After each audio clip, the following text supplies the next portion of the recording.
Hi, my name is Andrew Gordon, and this is my pechakucha. Today we're going to be talking about ceremony and racial prejudice within Native American communities. What is assimilation? Webster's dictionary defines assimilation as to absorb into the cultural tradition of a population or group, or rather simply to make similar. Archaeological findings have evidence that humans have been inhabiting the North Americas for over 20,000 years. The first Europeans to arrive in America were the Norwegian Vikings. However, they did not land until much later in the 10th century.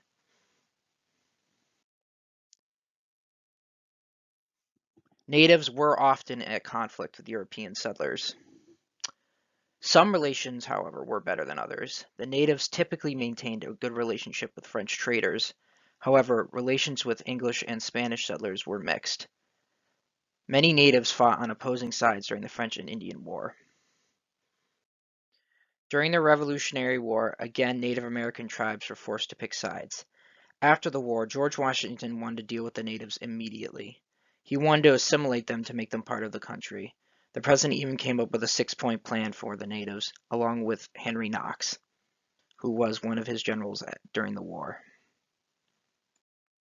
The Indian Removal Act was created in 1830 by Andrew Jackson, who was a notorious Native American hater.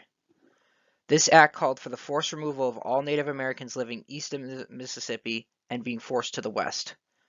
The Choctaw tribe was the first to be removed in September 27, 1830. At least 18 different tribes were forced to relocate. The most infamous of these relocations was the removal of the Cherokee people. The state of Georgia forced the tribe to relocate in 1838. During the journey, over 4,000 Cherokee people died. The event today will always be known as the Trail of Tears. Quote from Ceremony. He knew what white people thought about the stories. In school, the science teacher had explained what superstition was, and then held the science textbook up for the class to see the true source of explanations. He had studied those books, and he had no reasons to believe the stories anymore. The science book explained the causes and effects.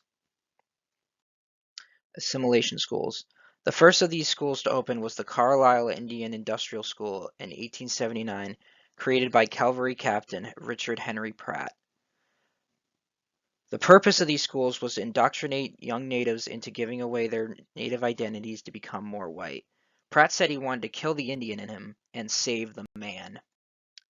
Abuses in assimilation schools. Children were almost always taken away from their parents without their consent. Natives were often beaten for speaking their native language in these schools. Children were often starved if they did not comply, and unfortunately, rapes and sexual assaults were extremely common. Thesis.